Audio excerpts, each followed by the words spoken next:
بسم الله الرحمن الرحيم. اليوم نتكلم عن البدع والخرافات الموجودة في طريق المشاية. وللأسف أن هناك من الشواذ يعملون بهذه البدع والخرافات في داخل طريق الإمام الحسين، وذلك الطريق المقدس. والمرجعية حقيقة نهتنا عن هذه الخرافات وعن الانجرار وراء هذه الأساطير. والعقل أولا نهانا قبل أن تنهانا المرجعية عن هذه القضايا، إلا أن شواذ من الشيعة أو قليل أو من المحسوبين على الشيعة يعملون بهذه الخرافات وبهذه الأساطير. اليوم أنا أتحدث لكم عن موضوع كنت شاهد عيان فيه. قبل سنتين تقريبا كنت موجود أتمشى بالطريق، وإذا شفت ناس مجتمعين.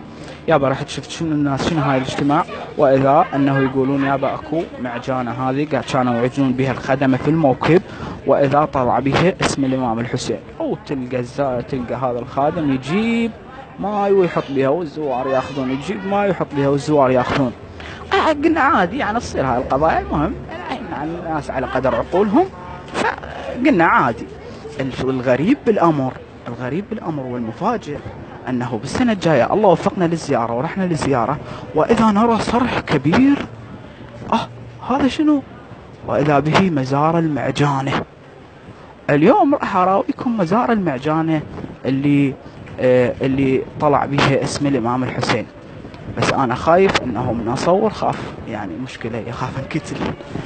راح تشوفون المزار شلون كبير وشلون شو اسمه، وهو مزار معجانة طلع بها الإمام الحسين، وحق الحسين يكون طلع بها الاسم. بعد شو تريد؟